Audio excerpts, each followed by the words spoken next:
Puji syukur kehadirat Tuhan Yang Maha Esa yang telah memberikan rahmat dan karunia-Nya sehingga kita dapat berkumpul pada pagi hari ini walaupun secara virtual dalam acara pengenalan kehidupan kampus mahasiswa baru bagi program Pasca Sarjana Universitas Negeri Yogyakarta hari kedua. Salawat dan salam mari kita haturkan kepada Nabi Muhammad SAW yang syafaatnya kita nantikan. Sebelumnya saya akan membacakan susunan kegiatan pada hari ini. Acara pertama, pembukaan. Selanjutnya, menyanyikan lagu Kebangsaan Indonesia Raya dan Universitas Negeri Yogyakarta. Selanjutnya, penyampaian materi tentang publikasi ilmiah dan jurnal ilmiah bereputasi. Dan yang terakhir, PKKMB tingkat program studi. Acara pertama, marilah bersama-sama kita buka kegiatan hari ini dengan bacaan basmalah. Acara selanjutnya, menyanyikan lagu Kebangsaan Indonesia Raya dan Himne Universitas Negeri Yogyakarta. Hadirin dimohon berdiri.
Hadirin disilahkan duduk kembali.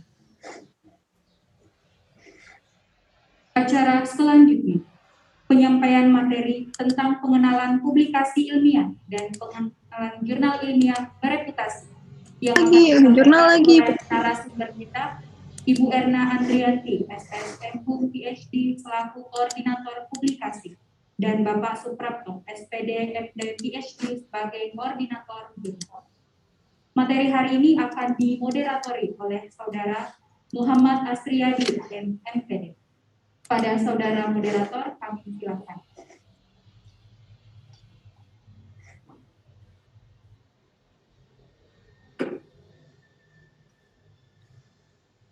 Bismillahirrahmanirrahim. Assalamualaikum warahmatullahi wabarakatuh. Waalaikumsalam. Alhamdulillahirabbil alamin. Puji syukur kehadirat Allah yang Maha Kuasa, karena pada pagi hari ini kita masih diberikan kesempatan, kesehatan untuk bersama-sama melakukan kegiatan PKKMP hari terakhir di program Pasca Sarjana UNY. Tentu di hari terakhir ini teman-teman sudah melalui serangkaian kegiatan dari mulai hari Senin stadium general sampai pada hari nanti PKKMP di tingkat prodi. Mudah-mudahan dalam kegiatan PKKMP yang dilaksanakan ini teman-teman mahasiswa baru pasca sarjana mendapatkan ilmu yang bermanfaat, utamanya untuk kelanjutan proses perkuliahan ke depannya. Baik, untuk hari ini akan kita bersama-sama mendengarkan dan menyimak materi tentang pengenalan publikasi ilmiah yang insya Allah akan disampaikan oleh Ibu Erna Andrianti, SSMU PhD. Beliau merupakan koordinator publikasi program Pasca Sarjana Universitas Negeri Yogyakarta. Kemudian untuk materi kedua akan dilanjutkan oleh Bapak Suprapto, SPD MT PhD tentang pengenalan jurnal ilmiah bereputasi. Saat ini Bapak Suprapto menjabat sebagai koordinator jurnal Pasca Sarjana UNY. Sebelum kita memasuki materi pada hari ini, izinkan saya menjelaskan sedikit tentang kenapa mahasiswa pasca sarjana itu harus melakukan publikasi. Apakah urgenitas daripada publikasi tersebut? Tentu sebagai insan akademik, karya kita akan senantiasa terpatri abadi apabila kita melakukan sebuah tulisan. Dan dengan adanya tulisan yang sifatnya ilmiah, maka tulisan tersebut dapat dipertanggungjawabkan dan dapat digunakan untuk pengembangan ilmu pengetahuan. Sehingga publikasi merupakan salah satu kewajiban yang dibebankan kepada mahasiswa S2 dan S3 program pasca sarjana, karena tujuan mulia tersebut kita ingin mencetak generasi ataupun akademisi yang betul-betul program keilmuannya atau basis keilmuannya dapat dipertanggungjawabkan dan memiliki publikasi yang betul-betul bisa bermanfaat bagi kehidupan dan perkembangan ilmu pengetahuan. Mungkin itu saja sebagai pengantar. Selanjutnya untuk mengenal ataupun mengetahui, marilah kita bersama-sama untuk pertama menyimak tentang materi pengenalan publikasi ilmiah yang akan disampaikan oleh Ibu Erna Andrianti, SSMU PhD. Kepada Ibu dengan hormat kami persilahkan. Terima kasih Mas Asriyadi. Assalamualaikum warahmatullahi wabarakatuh. Waalaikumsalam warahmatullahi wabarakatuh. Saya hormati Bapak Direktur Pasca Sarjana, Bapak Ibu Wakil Direktur yang mungkin tidak hadir sebetulnya, atau mungkin kalau hadir nanti hanya sebentar karena ada kegiatan di universitas. Yang saya hormati juga Bapak Koordinator Program Studi di Pasca Sarjana, kemudian juga tentu saja Bapak, Ibu, dan juga teman-teman atau rekan-rekan mahasiswa S2 dan S3 Pasca Sarjana UNJ.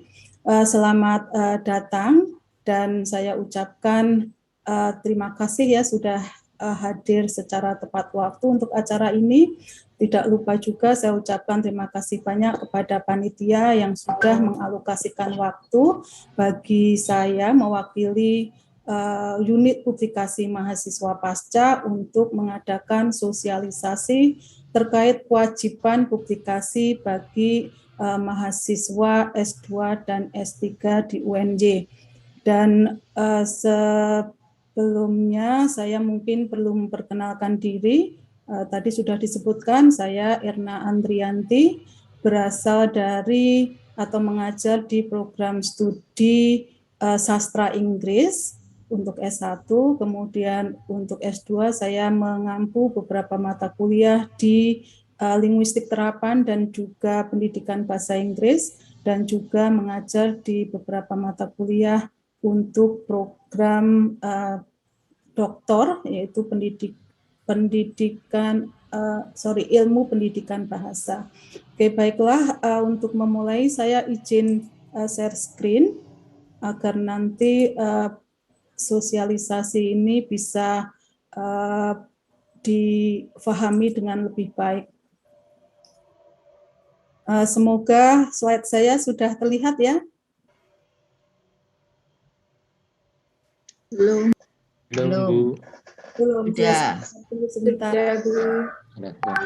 Oke, ada yang sudah, ada yang belum. Sekarang sudah. Terima kasih sekali.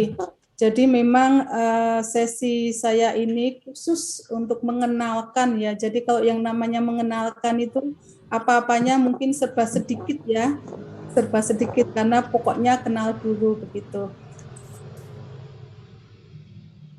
Jadi untuk publikasi ilmiah bagi mahasiswa pasca sarjana, sekali lagi ini merupakan kewajiban yang tidak bisa dihindari, dan karena ada banyak hal yang perlu teman-teman atau rekan-rekan ketahui, itulah sebabnya saya ingin menyampaikan dulu yang pertama yang terkait dengan surat edaran dari Dirjen Bilmawa tentang arti penting publikasi ilmiah. Tadi Mas Ketua PKKMP sudah menyatakan bahwa memang kita sebagai insan kampus begitu memang perlu berkontribusi begitu ya dalam kaitannya dengan apa penelitian yang sudah kita hasilkan misalnya. Jadi yang pertama, publikasi ilmiah itu jelas untuk mengkomunikasikan hasil penelitian. Jadi biar hasil penelitian yang kita lakukan itu tidak hanya diketahui hanya oleh kita, kemudian pembimbing dan juga oleh penguji, tetapi juga diketahui oleh masyarakat akademik secara lebih luas gitu. Dan karena hasil penelitian ini penting, ya paling tidak untuk menjawab persoalan-persoalan yang ada di masyarakat, maka ketika kita mengkomunikasikan hasil penelitian kita, ya harapannya adalah manfaat ya dari penelitian kita itu bisa dirasakan oleh masyarakat luas. Dan selain menjawab pertanyaan-pertanyaan atau persoalan-persoalan yang ada di masyarakat, tentu saja hasil penelitian kita bisa menjadi pijakan atau dasar ya untuk penelitian selanjutnya. Jadi akan ada akademisi atau peneliti-peneliti lain yang bisa memanfaatkan hasil penelitian kita secara teoritis atau secara akademik. Oleh karenanya, meningkatkan kualitas dan kuantitas publikasi secara nasional maupun secara internasional itu sangat digarisbawahi begitu. Dan harapannya kontribusi publikasi hasil penelitian ini bisa mengembangkan ilmu pengetahuan dan juga teknologi yang pada gilirannya nanti akan meningkatkan kesejahteraan masyarakat dan juga daya saing bangsa. Nah, kenapa daya saing bangsa? Kita coba lihat ya hasil penelitian-penelitian di tahun-tahun 2010 sampai 2016. Ini sebentar saya klik dulu. Nah, ini data-data terkait dengan publikasi di Indonesia selama 6 tahun dari 2010 sampai 2016. Mungkin nanti teman-teman akan sering mendengar kata Scopus dan Web of Science ya. Ini sekali lagi ini mengenalkan, jadi nanti biar familiar begitu dengan istilah ini. Jadi jumlah publikasi internasional Indonesia di Scopus untuk periode 2010 sampai 2016 ini di kawasan Asia Tenggara dengan menampilkan negara Malaysia, Thailand, kemudian Indonesia dan Filipina. Bisa dilihat bahwa di tahun 2010 publikasi Indonesia itu termasuk sangat rendah ya, di mana di peringkat ketiga di antara keempat negara ini. Kita hanya mengungguli Filipina dan ini ternyata terjadi setiap tahun begitu. Di 2011 Indonesia itu juga ranking ketiga, kemudian 2012 juga masih di bawah Malaysia dan di bawah Thailand, kemudian tahun berikutnya juga seperti itu. Ya, ini hasil penelitian yang dilakukan oleh rekan-rekan di Dikti. Kemudian untuk tabel yang kedua bisa kita lihat di sini bahwa jumlah publikasi internasional Indonesia di Web of Science periode 2010 sampai April 2016, kita coba lihat sekali lagi yang terjadi adalah kita coba lihat untuk all years, kalau di jumlah total ya Malaysia itu yang tertinggi dengan 89.000 sekian publikasi, kemudian Thailand itu juga sangat tinggi dan Indonesia itu hanya jumlahnya 17.000 sekian. Ya, tentu saja alhamdulillahnya masih di atas Filipina. Jadi bisa kita lihat di sini selama 2010 sampai 2016 5 tahunan begitu jumlah publikasi di Indonesia ya yang bisa dilihat di database Scopus dan Web of Science itu termasuk bawah begitu ya. Mungkin saya perkenalkan sedikit apa itu Scopus dan apa itu Web of Science. Oke, jadi Scopus dan Web of Science ini adalah lembaga pengindeks jurnal internasional dan jurnal-jurnal yang masuk ke dalam pengindeks Scopus dan pengindeks Web of Science ini masuk kategori jurnal internasional bereputasi begitu. Bereputasi itu sebetulnya ada 3 level, bereputasi rendah, bereputasi sedang, dan bereputasi tinggi. Tetapi biasanya kalau kita menyebut jurnal internasional bereputasi yang dimaksudkan adalah bereputasi tinggi begitu. Kemudian kewajiban publikasi secara nasional ini tentu saja ada efek begitu ya dari hasil penelitian terkait dengan jumlah publikasi yang sudah saya sampaikan tadi. Jadi Permendistek Dikti nomor 50 tahun 2018 tentang perubahan atas Permendistek Dikti nomor 44 tahun 2015 tentang SNMPT, Standar Nasional Perguruan Tinggi ya, Standar Nasional Pendidikan Tinggi, bisa kita lihat ya bahwa publikasi itu akhirnya menjadi policy di tingkat nasional di mana semua akademisi baik dosen maupun mahasiswa itu wajib melakukan publikasi. Bisa kita lihat di sini untuk standar hasil penelitian di pasal 44 ayat 3 misalnya ya. Hasil penelitian sebagaimana dimaksud pada ayat 1 merupakan semua luaran yang dihasilkan melalui kegiatan yang memenuhi kaidah dan metode ilmiah secara sistematis sesuai otonomi keilmuan dan budaya akademik. Dan hasil penelitian yang tidak bersifat rahasia, tidak mengganggu dan atau tidak membahayakan kepentingan umum atau nasional wajib disebarluaskan. Dengan cara yang pertama diseminarkan, bisa dipublikasikan, bisa dipatenkan, atau disebarluaskan dengan cara-cara lain yang dapat digunakan untuk menyampaikan hasil penelitian tersebut kepada masyarakat. Jadi tolong difahami bahwa kewajiban publikasi ini sifatnya nasional dan sudah berlaku sejak tahun 2015.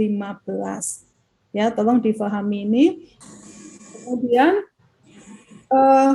ternyata setelah pemberlakuan kewajiban tersebut ada hal yang menggembirakan di mana perkembangan publikasi Indonesia tahun 2018 sampai 2020 ini dikatakan bergerak secara eksponensial, berhasil merajai ASEAN, mulai tahun 2018 begitu. Jadi ini saya kutip dari siaran pers Kementerian Riset dan Teknologi, Badan Riset dan Inovasi Nasional ketika ada penganugerahan penganugerahan terhadap 500 peneliti terbaik di Indonesia berdasarkan SINTA. SINTA itu Science Technology Index yang merupakan pengindeks tingkat nasional. Ya, jadi kalau tadi saya katakan SINTA dan Web of Science ini pengindeks yang levelnya internasional, kalau SINTA ini semacam database untuk semua publikasi yang ada di Indonesia. Ya, jadi ada perkembangan yang sangat luar biasa. Ini diumumkan tahun 2020 lalu, ya, di mana perkembangan publikasi Indonesia ini secara jumlah, secara kuantitas itu sudah menjadi yang teratas begitu. Tentu saja ini tidak terlepas dari kontribusi perguruan tinggi di Indonesia yang salah satunya tentu saja adalah kampus kita, ya, Universitas Negeri Yogyakarta. Kita coba lihat UNY ya terkait dengan merespon peraturan tahun 2015 yang kemudian diperbarui dengan 2018 tadi, ada peraturan rektor UNJ di tahun 2017 yaitu peraturan nomor 15 yang menyatakan bahwa mahasiswa, ya, untuk pasal 1 itu mahasiswa S2 dan S3 yang telah melaksanakan ujian tesis atau telah melaksanakan ujian disertasi wajib mempublikasikan hasil penelitiannya di jurnal ilmiah yang ditentukan. Dan pasal 2-nya mengatakan bahwa kegiatan publikasi atau kewajiban publikasi itu tadi merupakan salah satu persyaratan kelulusan. Jadi artinya tanpa publikasi mahasiswa dalam tanda petik ya tidak bisa lulus begitu. Nah, pasal 3 kewajiban mempublikasikan hasil penelitian bagi mahasiswa S2 itu dilakukan di Jurnal Nasional Terakreditasi Kementerian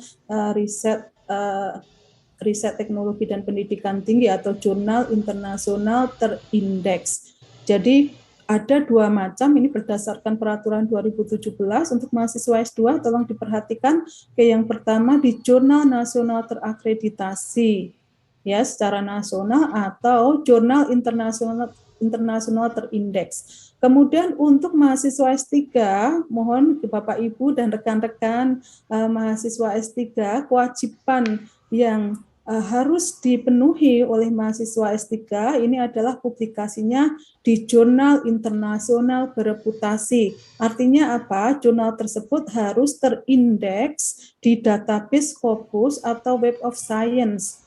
Ya, walaupun nanti kita akan melihat bahwa di level nasional jurnal terindeks Scopus itu lebih disukai karena banyak hal yang terkait dengan jurnal terindeks Scopus tersebut, ya, misalnya yang kaitannya dengan perankingan begitu.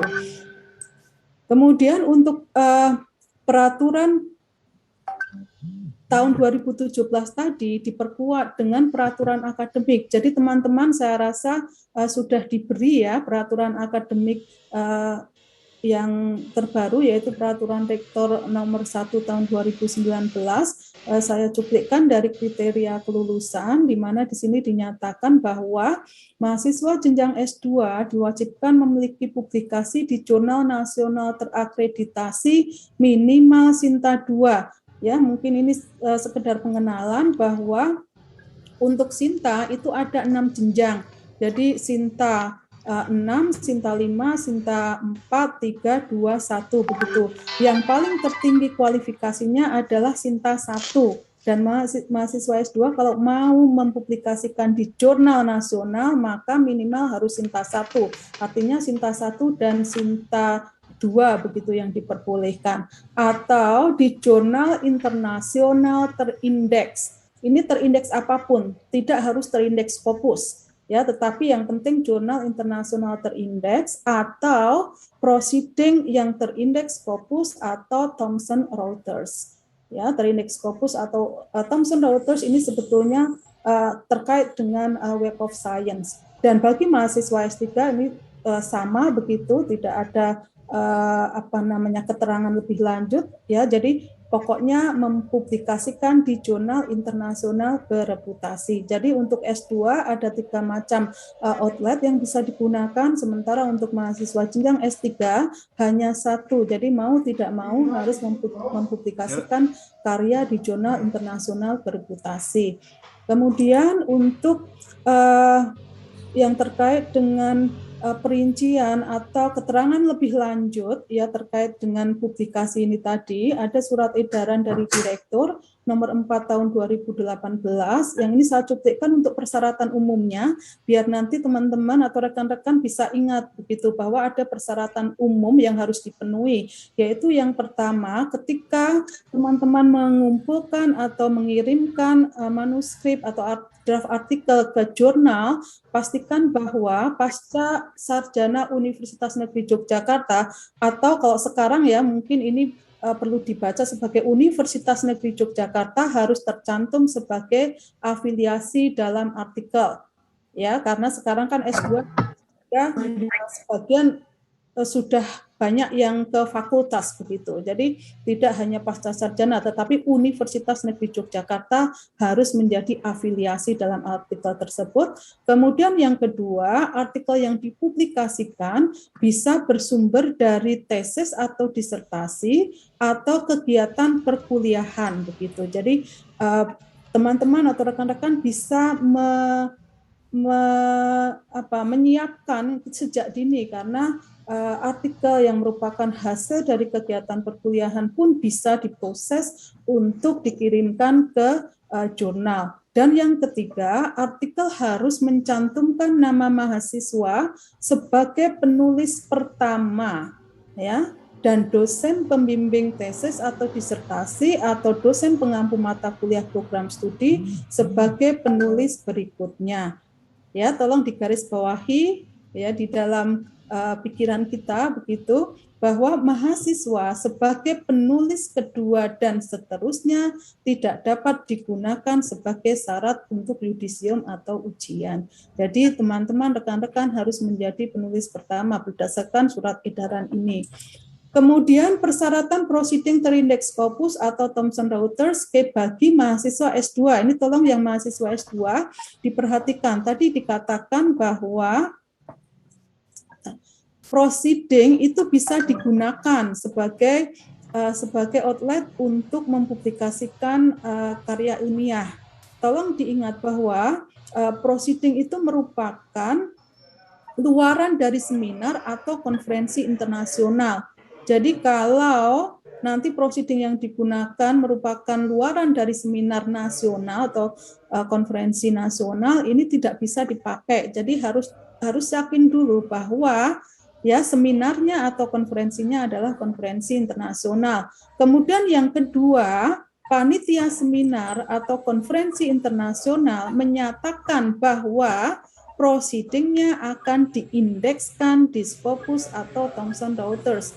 Jadi mungkin bisa dilihat di leaflet di leaflet seminar begitu ya, bahwa memang ada janji begitu dari panitia yang mereka menyatakan bahwa publikasinya itu proceedingnya akan diindekskan ke Scopus. Kemudian yang ketiga, mahasiswa harus presentasi di seminar atau konferensi internasional tersebut dan ini harus ada bukti sertifikat sebagai presenter.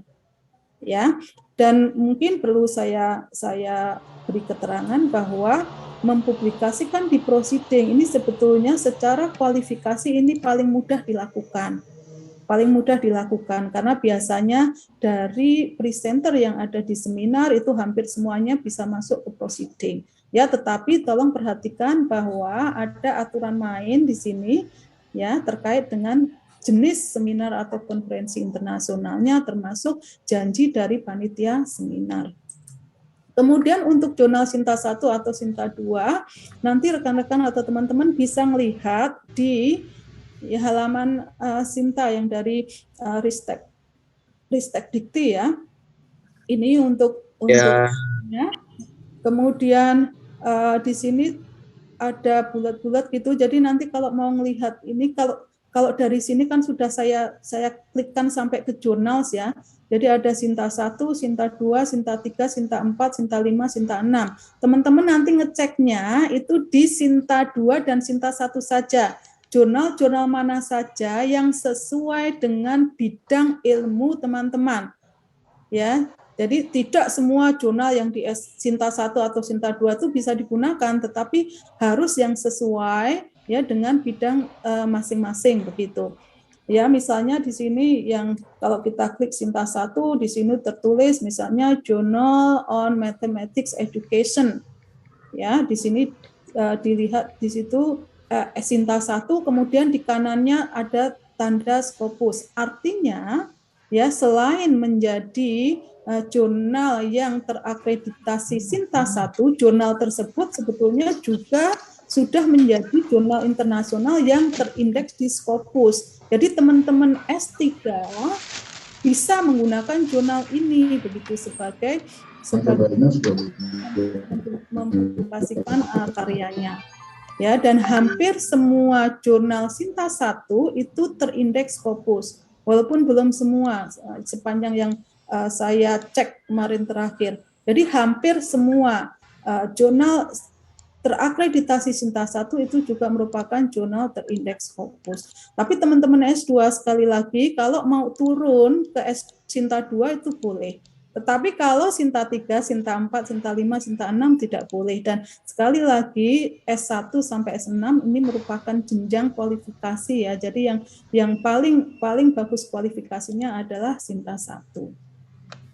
Kemudian untuk jurnal nasional terakreditasi, tadi yang terakreditasi Sinta, sebenarnya terakreditasi itu bisa merupakan status akreditasi yang diberikan oleh Kemendikbud atau Kepala LIPI, ya, Kepala LIPI. Tetapi sejak tahun 2018 status akreditasi itu yang menerbitkan hanya Kemendikbud saja. Tetapi untuk yang sebelumnya misalnya jurnal yang diakreditasi oleh LIPI tahun 2017 itu artinya masih berlaku sampai tahun 2022 karena biasanya masa berlakunya itu selama 5 tahun. Ya, tetapi yang jelas sepanjang terakreditasi sesuai dengan yang dipersyaratkan ini bisa digunakan. Kemudian untuk contoh sertifikat dari Kemristek untuk akreditasi ya di sini terakreditasi peringkat 2, coba dilihat bahwa akreditasinya berlaku selama 5 tahun. Nah, sertifikat ini biasanya oleh pengelola jurnal itu ditampilkan di website mereka begitu ya, jadi akan sangat mudah misalnya teman-teman untuk mengecek apakah terakreditasi peringkat Sinta 2-nya itu masih berlaku atau tidak ya. Ini Journal of Education Technology ya dari Universitas Pendidikan Ganesha ya, masa berlaku mulai tahun 2020 sampai 2025 ya, jadi bisa dicek di web jurnal. Kemudian untuk persyaratan jurnal internasional terindeks ya, seperti saya sampaikan tadi, sebetulnya kalau kita mengacu pada terindeks bereputasi itu ada yang bereputasi sedang, bereputasi rendah, dan bereputasi tinggi. Yang bereputasi tinggi, sekali lagi, ini mengacu pada Scopus dan Web of Science untuk teman-teman S3.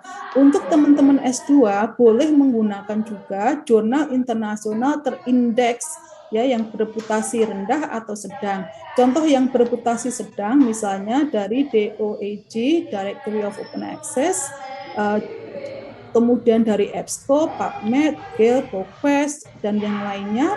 Kemudian untuk pengindeks bereputasi rendah, yang paling gampang contohnya adalah Google Scholar. Nah, kenapa Google Scholar ini masuk pengindeks bereputasi rendah? Karena semua jurnal itu bisa, atau semua artikel yang sudah terbit di jurnal itu sangat bisa diindeks di Google Scholar.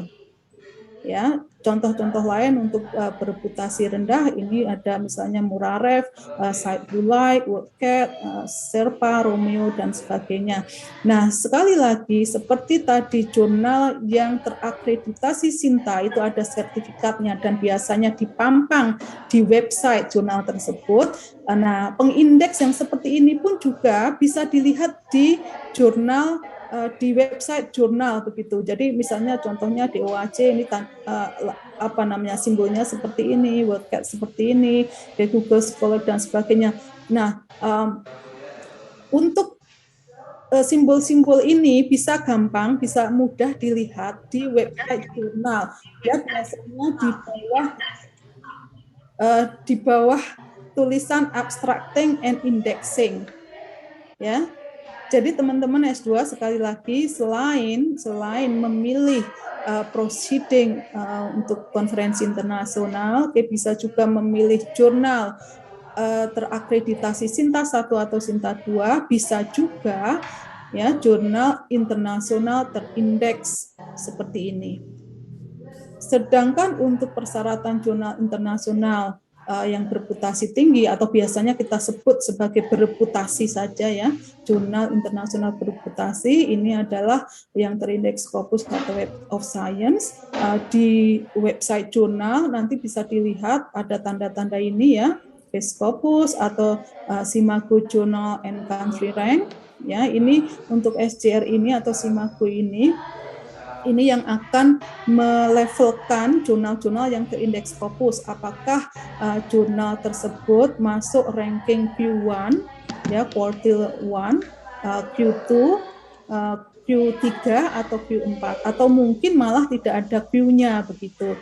Kenapa tidak ada Q-nya? Biasanya jurnal-jurnal yang baru saja masuk ke Scopus ini akan dievaluasi sebelum diberi peringkat tadi, apakah masuk Q1, Q2, Q3, dan Q4. Sebagaimana Sinta, yang Sinta 1 itu paling tinggi, maka untuk Scopus, Q1 itu yang paling tinggi. Oleh karenanya, teman-teman, ya kalau misalnya belum pernah mencoba untuk mengirimkan artikel ke jurnal terindeks Scopus, mungkin bisa mulai dari yang belum ada Q-nya atau mungkin yang Q4 atau Q3 begitu. Tapi kalau misalnya memang sangat yakin ya bahwa oke, saya mau ke Scopus Q1 ya nggak apa-apa begitu. Web of Science ya ini nanti bisa dilihat tanda ini Thomson Reuters Web of Science atau Clarified Analytics ini juga sama. Jadi Clarified Analytics ini yang terkait dengan impact factor ya. Jadi impact factor tinggi itu menunjukkan kualitas jurnal yang lebih tinggi. Nah, ini yang keterangan yang sudah saya jelaskan tadi, bahwa jurnal internasional bereputasi ini yang terindeks Scopus atau Web of Science biasanya memiliki faktor dampak atau impact factor.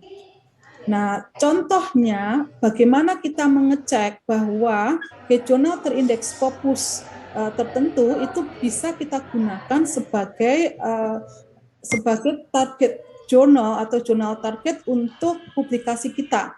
Contohnya adalah Cakrawala Pendidikan. Cakrawala Pendidikan ini jurnal terbitan UNY ya yang sudah terindeks Scopus sejak tahun 2018.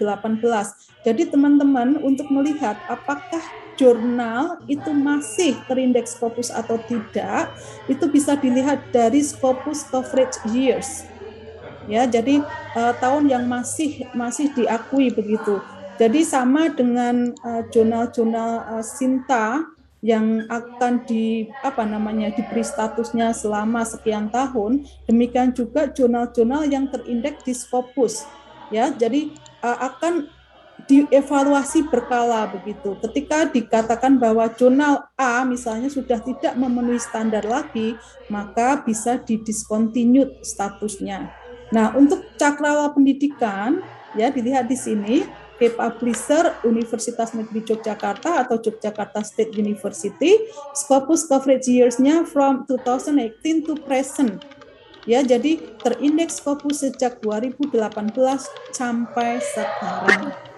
Bagaimana melihat Q atau level dari jurnal Cakrawala Pendidikan? Nanti lihatnya di Simago. ya. Cakrawala Pendidikan ini sudah masuk PU3.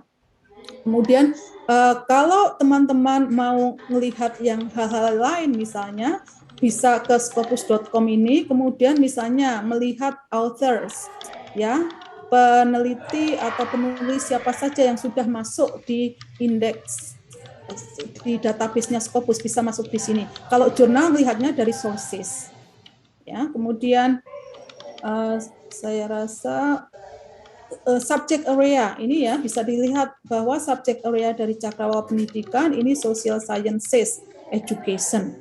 Nah, jadi artinya teman-teman semua ya ini berhak untuk masuk ke sini karena kan pendidikan masuknya social sciences. Hanya saja mungkin yang perlu dicatat adalah setiap terbitan jurnal itu kan artikelnya kan tidak banyak begitu, dan tidak banyak itu tidak boleh ya artikel hanya dari UNY saja karena jurnal internasional mempersyaratkan kontributor atau penulis itu dari setidaknya 2 negara kalau nggak salah dengan editor 4 negara. Nah, kemudian untuk yang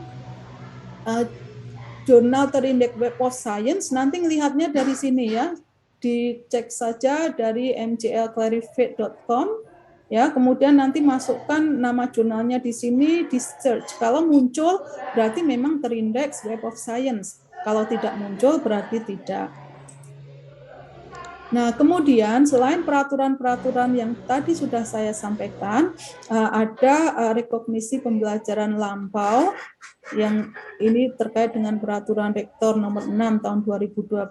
Saya ambilkan dari pasal 3 di mana RPL jenjang magister dan doktor. Jadi RPL ini semacam bonus gitu ya, dan ini nampak terasa sekali nanti untuk jenjang doktor. Untuk jenjang magister, ekuivalensi satu artikel jurnal ilmiah terindeks Scopus dan paling sedikit satu artikel jurnal terindeks Sinta 2, 3, atau 4 yang merupakan bagian dari tesis dengan ujian terbuka mendapat minimal nilai A-. Ya, jadi sudah ada jaminan kalau teman-teman S2 bisa mempublikasikan karya di jurnal ilmiah terindeks Scopus atau paling sedikit jurnal tambahannya yang Sinta 2, Sinta 3, Sinta 4, maka ujiannya atau tesisnya ini mendapatkan nilai minimal A. Untuk jenjang doktor ini yang sangat menarik, teman-teman doktor silahkan, teman-teman untuk program doktor, ekuivalensi 2 artikel jurnal ilmiah terindeks Scopus yang salah satunya merupakan bagian dari disertasi dengan bebas ujian terbuka mendapat nilai minimal A. Jadi bebas ujian terbuka, tidak harus melakukan ujian terbuka dan nilainya sudah dijamin minimal A. Ini untuk RPL tahun 2020. Nah, yang terkait dengan etika publikasi ini bisa dilihat ya di penjelasan khusus di surat edaran direktur yang nomor 4 tahun 2018 bahwa kita harus memperhatikan etika publikasi. Yang pertama, hindari plagiasi. Yang kedua, jangan mengirimkan artikel ke jurnal palsu atau jurnal predator atau fake atau predatory journals. Ini nanti akan dijelaskan lebih lanjut oleh Pak Prapto. Dan yang perlu diingat bahwa artikel plagiasi dan artikel di predatory journal tidak memenuhi syarat untuk publikasi mahasiswa pasca UNY atau UNY secara umum ya kalau sekarang ya. Ini peraturan tentang plagiarisme sudah ada sejak tahun 2010 Permendiknas. Yang perlu diperhatikan, plagiat itu adalah perbuatan secara sengaja atau tidak sengaja begitu, memperoleh atau mencoba memperoleh kredit atau nilai untuk suatu karya ilmiah dengan mengutip sebagian atau seluruh karya tetapi diakui sebagai karya ilmiahnya sendiri tanpa menyatakan sumber secara tepat dan memadai. Salah satu contoh melakukan plagiasi tidak sengaja adalah ketika mengutip hasil penelitian sendiri tanpa menyebutkan sumbernya. Ya, jadi masuk self plagiarism itu juga tidak boleh. Jadi biasanya ini tidak sengaja begitu, tetapi tetap sebetulnya kriterianya masuk ke sini. Nah, bagaimana untuk proses publikasi? Ini yang pertama yang terlihat ya ada banyak proses mulai dari menyelesaikan penelitian, kemudian penelitian tersebut dilaporkan dalam bentuk paper atau bentuk artikel, ya, preparing the manuscript, kemudian kita kirimkan manuskrip tersebut atau draft artikel tersebut ke jurnal, kemudian manuskrip akan direview oleh pengelola jurnal dan juga reviewers yang ditunjuk, kemudian ada decision untuk apakah di-accept atau di-reject, kemudian siap untuk publikasi. Jadi tahapan-tahapannya ada banyak. Kalau misalnya lancar seperti ini ya, selesai penelitian, kemudian artikel selesai, dikirimkan ke jurnal, direview, kemudian diterima, maka publish, ini termasuk proses publikasi yang lancar. Tetapi ada juga proses publikasi yang cukup berliku, ya, di mana mulai dari submit atau mengirimkan artikel ke jurnal, kemudian oleh editor dilakukan initial review dan ternyata mungkin ya skopnya tidak sesuai dengan jurnal tersebut sehingga langsung di reject begitu, atau mungkin tata tulisnya tidak sesuai dengan yang dipersyaratkan. Kemudian bisa juga dari initial review ini editor memutuskan akan mengirimkan ke reviewer begitu. Jadi ada proses peer review. Nah, di sini juga memungkinkan reviewers itu menolak begitu atau menerima. Ya, kalau ditolak berarti dikembalikan ke penulis. Kalau diterima, maksudnya diterima bisa direvisi begitu, diberi masukan maka perlu direvisi. Setelah direvisi akan dinilai lagi. Kalau revisinya bagus, menurut begitu, maka bisa di-accept atau diterima. Tetapi kalau revisinya asal-asalan, bisa jadi itu juga ditolak begitu. Kemudian setelah yang diterima ini diolah begitu, diedit, disesuaikan layoutnya dan sebagainya, baru publication. Nah, untuk proses-proses seperti ini memang membutuhkan waktu yang kita bisa lihat karena tahapannya cukup banyak. Maka kira-kira seberapa lama sih proses publikasi kalau menurut teman-teman semua? Berapa lama dari kita menulis sampai kemudian publish? 6 bulan. Iya, betul. Menurut para ahli dan menurut para peneliti yang sudah mencoba untuk mengecek, saya sendiri juga mencoba untuk melihat proses publikasi yang saya lakukan, memang rata-rata ini 6 bulan begitu. Karena lama, makanya teman-teman perlu mempersiapkan publikasi sejak dini. Jangan ditunda-tunda begitu. Kalau memang ada kesempatan di kelas ya untuk memproduksi hasil penelitian, kemudian dijadikan artikel jurnal, ya mungkin ada yang betul-betul seriusi begitu sehingga bisa dimasukkan ke artikel jurnal. Ya, jadi 6 bulan. Nah, bagaimana kalau publikasi sudah berhasil? Tolong dilaporkan melalui sipuma.pps.unj.ac.id dengan cara ya login, klik SSO, kemudian ketik user dan password mahasiswa, kemudian pilih pengajuan. Rekan-rekan akan diminta untuk mengisi data, kemudian mengupload dokumen sesuai yang diminta, dan yang ketiga bisa mengecek hasil validasi.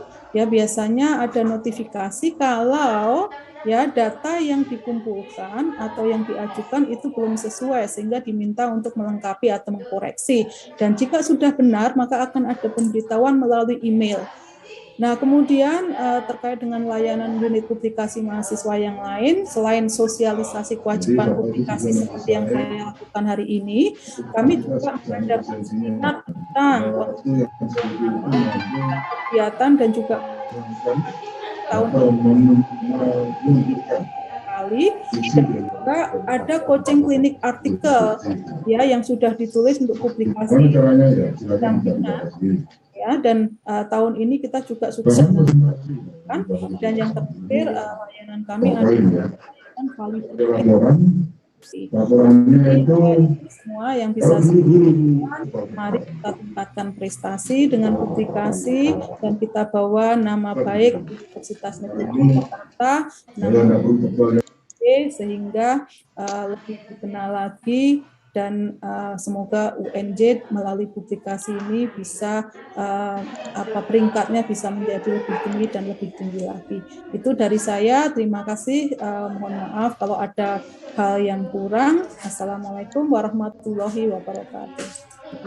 Waalaikumsalam warahmatullahi wabarakatuh.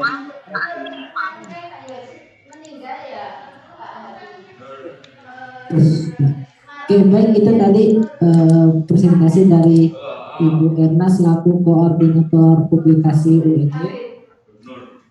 Baik, materinya sangat sangat menginspirasi sekali bahwa mahasiswa pasca sarjana baik itu di jenjang S2 maupun S3 tidak ada alasan untuk menghindari yang namanya publikasi paper ke jurnal ilmiah ataupun jurnal internasional yang berpublikasi. Itu sudah merupakan suatu kewajiban. Mungkin ada satu pertanyaan yang terakhir di kolom chat sambil menunggu nanti untuk bisa dibacakan satu.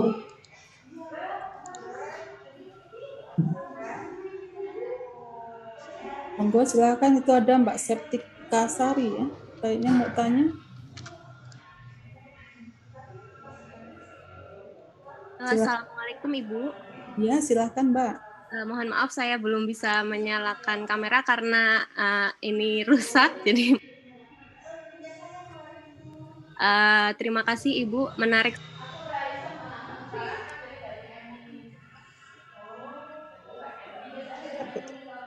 Termute.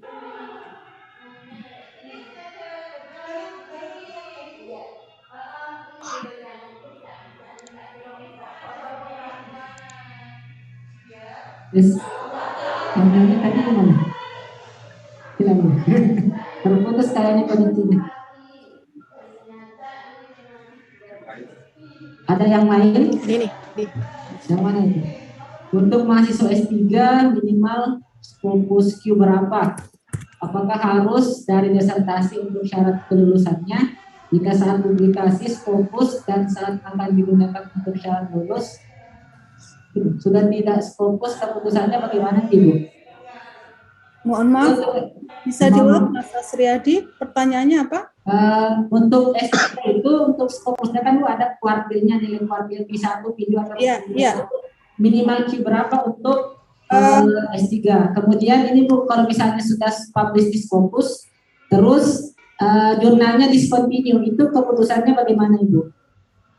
Gini, ya jadi untuk mahasiswa S3, teman-teman mahasiswa S3, semua jurnal terindeks Scopus boleh digunakan karena memang tidak ada peraturan yang menyatakan harus Q tertentu begitu. Jadi semua bisa digunakan. Makanya tadi saya sarankan ya untuk penulis pemula begitu yang belum pernah mempublikasikan artikel di jurnal terindeks Scopus mungkin bisa dimulai dari yang termudah begitu. Kalau misalnya saya kayaknya Q3 ini bisa, jadi nggak apa-apa, nggak mulai dari yang Q0 dan Q0 itu maksudnya tidak terkuartil ya, itu bisa langsung 3 atau mungkin 4 atau 2 begitu. Jadi boleh semuanya. Kemudian bagaimana dengan kalau dipublikasikan di jurnal yang sudah discontinued? Kami akan melihat apakah artikel Bapak Ibu itu masuk di volume ketika sudah discontinued atau belum begitu. Ya, kenapa seperti itu? Karena kalau itu ke yang discontinued setelah ya,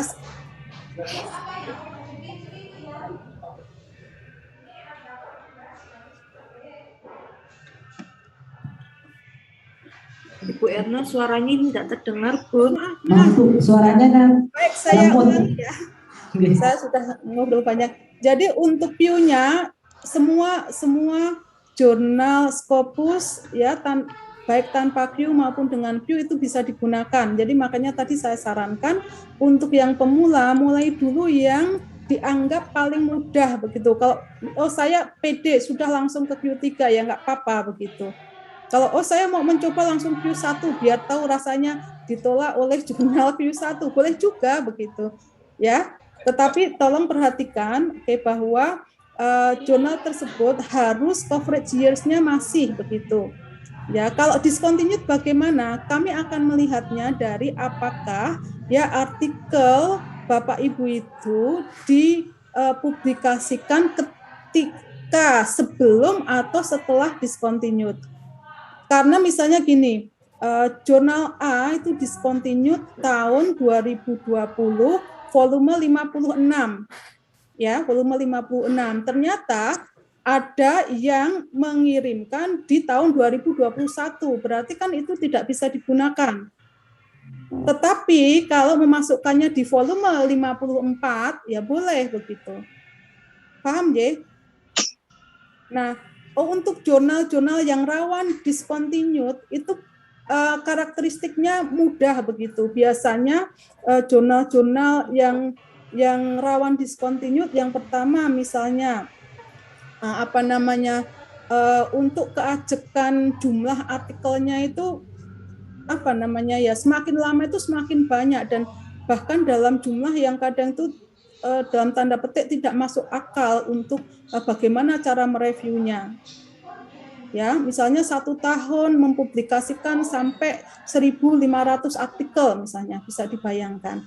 Ya, atau mungkin jurnal tersebut jurnal yang gado-gado, maksudnya gini, jurnalnya judulnya jurnal social life, atau yang paling banyak gini, jurnal physical education misalnya. Tetapi ternyata ya artikel yang kaitannya dengan pendidikan bahasa masuk, kemudian artikel yang kaitannya dengan pendidikan usia dini masuk, kemudian artikel yang kaitannya dengan ilmu ekonomi masuk gitu. Jadi campur-campur begitu.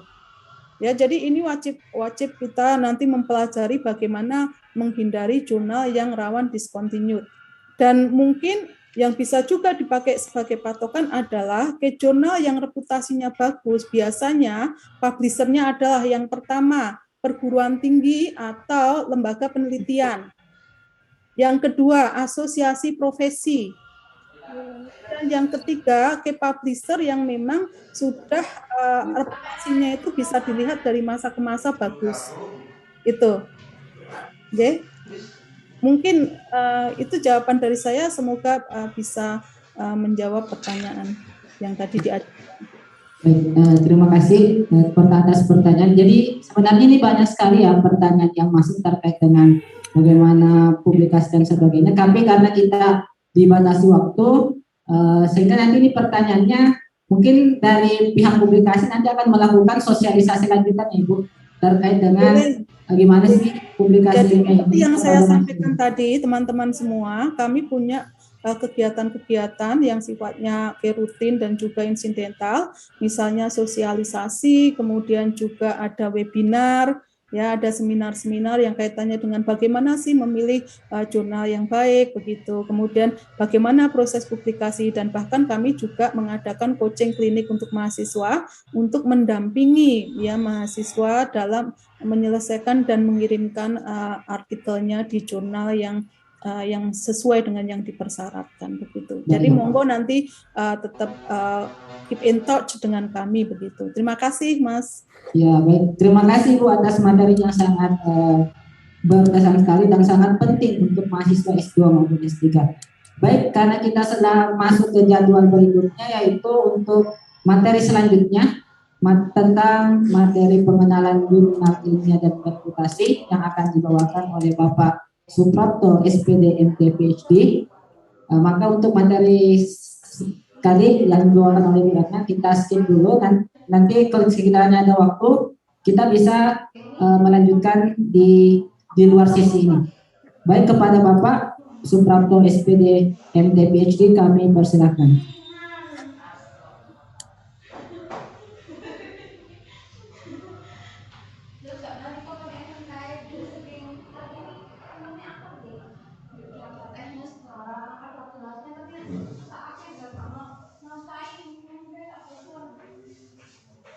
Ya. Jawab pertanyaan.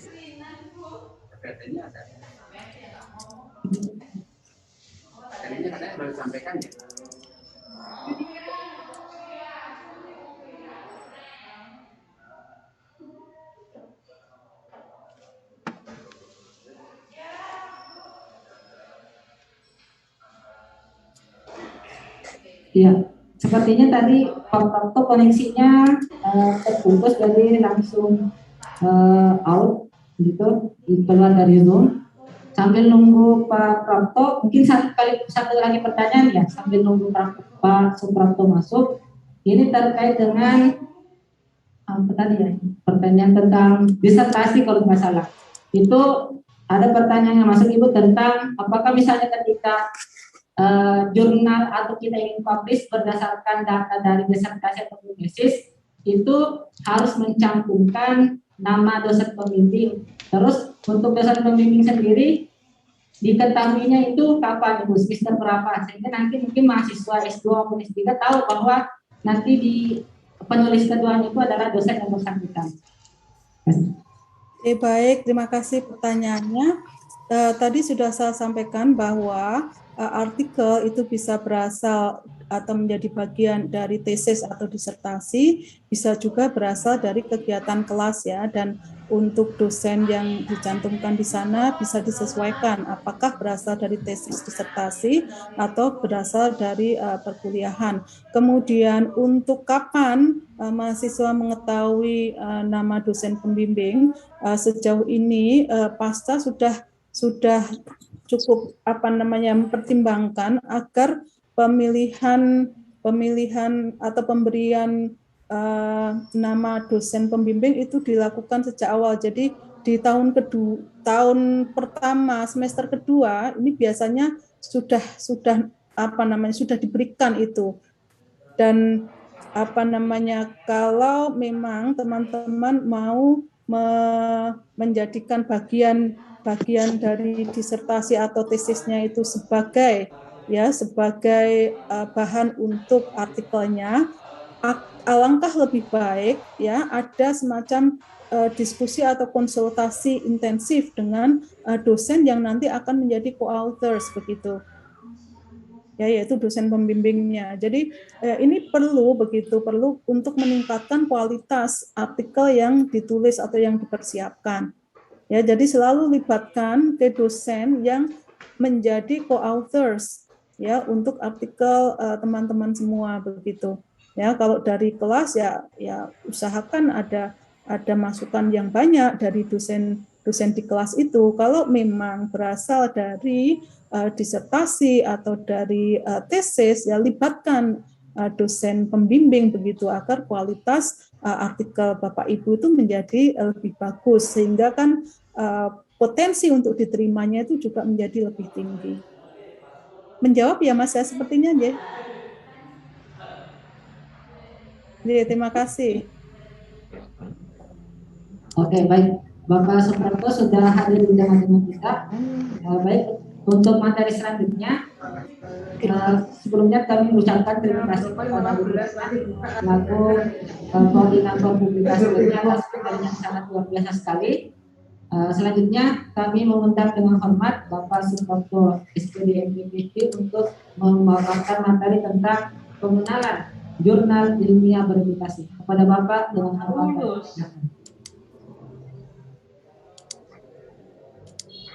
Nah, di mana kemampuan paket tidak lulus itu sebenarnya? Pak Suprapto.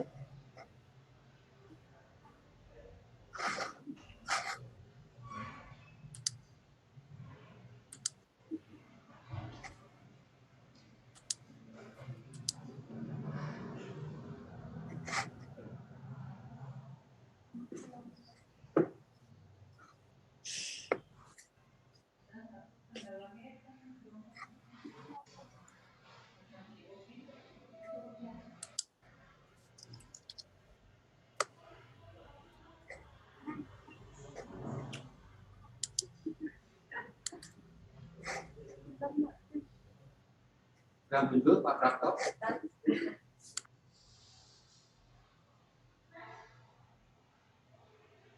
Coba.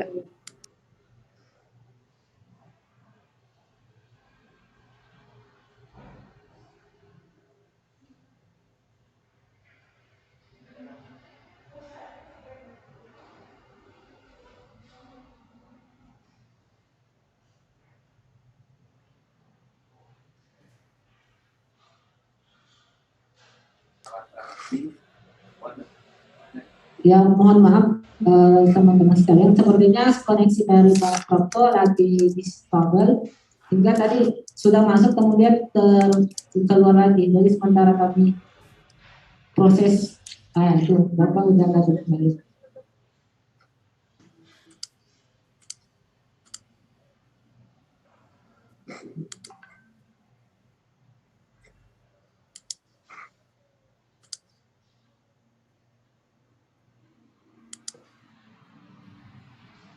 Ya, monggo Pak. Ya. Oke, terima kasih Bapak Ibu semuanya. Mohon maaf saya komputernya barusan hang ya. Saya share dulu.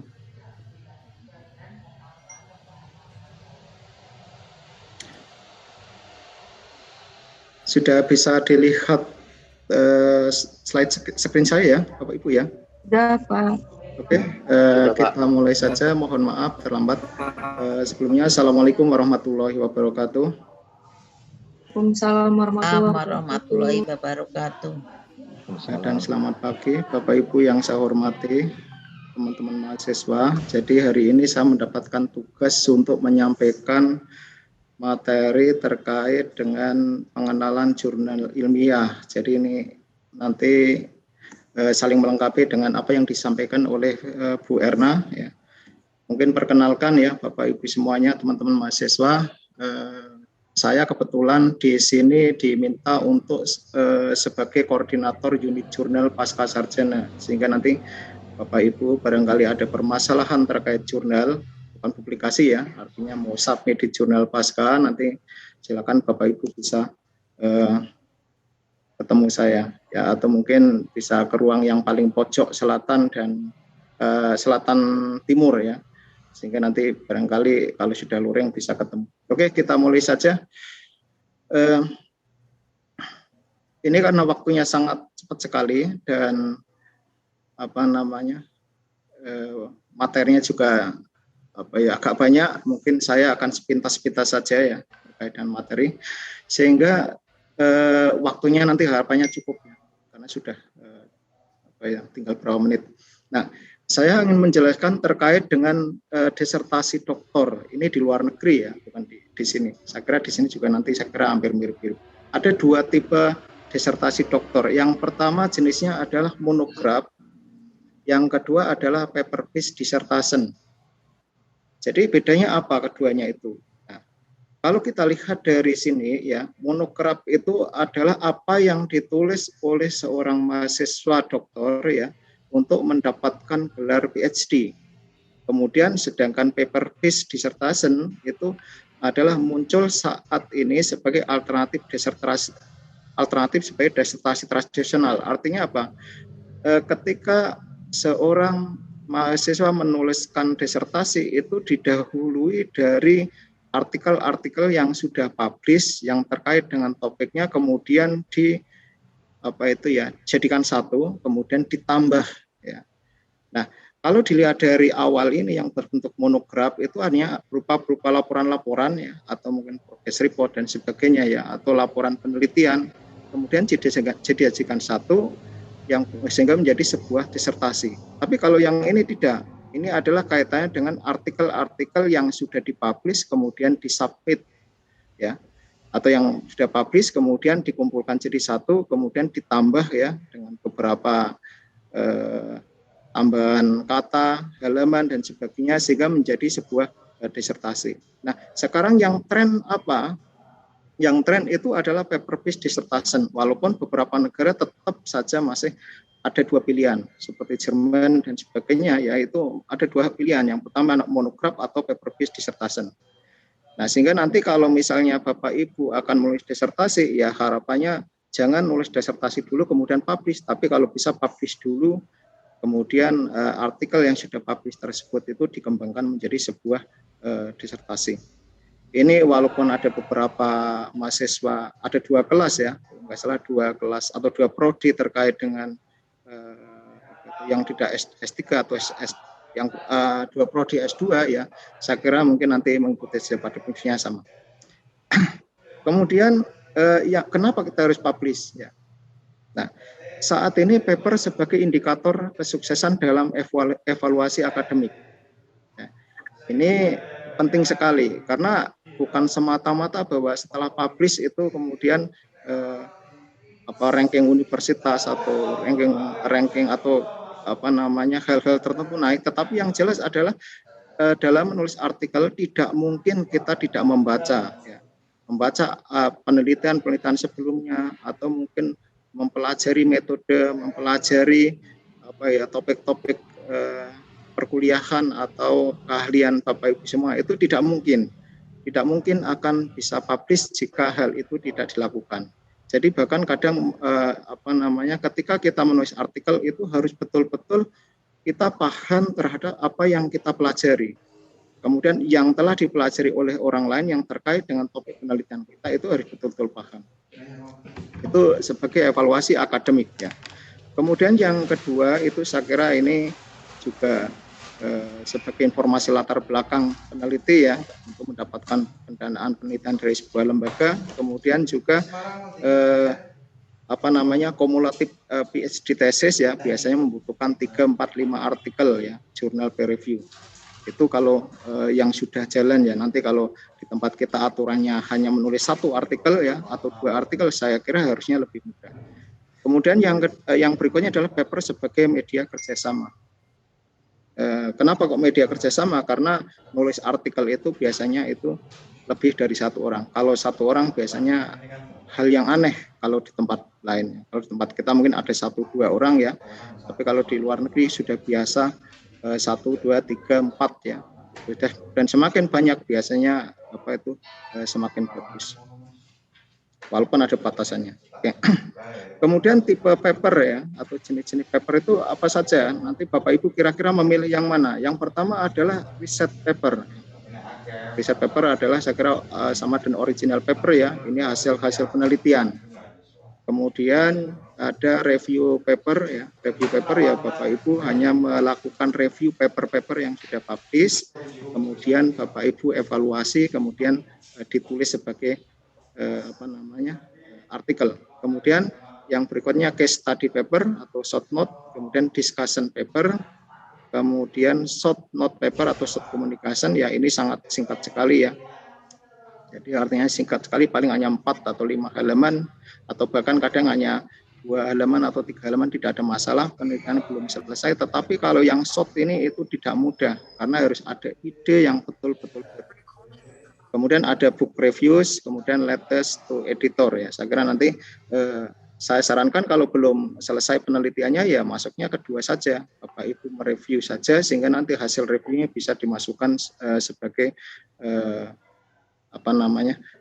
disertasi atau bagian dari disertasi. Nah, kita lihat di sini ya. Ini sepintas saja Bapak Ibu sekarang posisinya adalah mungkin seperti ini di sini ya. Jadi kalau S3 atau kehidupan biasalah itu terjadi masa transisi ya naik turun. Nah, kadang senang, kadang gembira, kadang cemas, kadang merasa terancam, bersalah, depresi, takut dan sebagainya. Nah, silakan nanti Bapak Ibu disiasati bagaimana supaya bisa publish ya untuk memenuhi persyaratan kelulusan S3. Jangan sampai hutang ya, bisa. Ya, sampai hutang artinya belum lulus karena mungkin sudah beberapa tahun ya. 6 tahun, 7 tahun belum lulus, ternyata kok belum publish ya. Itu. Sehingga trik dari awal ini itu harus betul-betul dipersiapkan. Kalau bisa semester 3, semester 4 itu sudah mulai atau submit ya.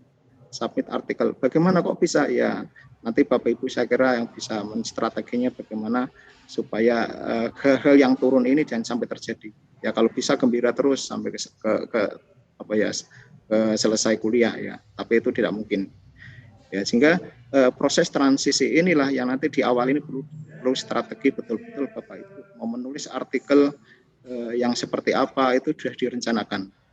Karena kuliah S3 itu beda dengan kuliah S1 ya. Kalau S3 saya kira Bapak Ibu sudah punya keahlian yang memang sudah ada. Tapi kalau S1 kan dari SMA, ini berbeda.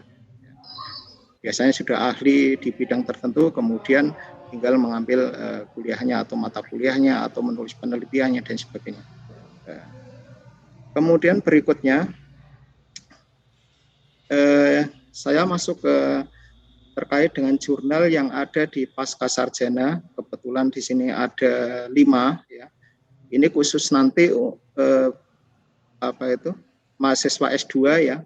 Saya kira sebagai persyaratan kelulusan ya, Jurnal Research and Evaluation Education atau REIT, kemudian Jurnal Pendidikan Vokasi, Jurnal Penelitian dan Evaluasi Pendidikan. Ini indeksingnya diindeks oleh Sinta ya, termasuk DOAJ dan sebagainya ya.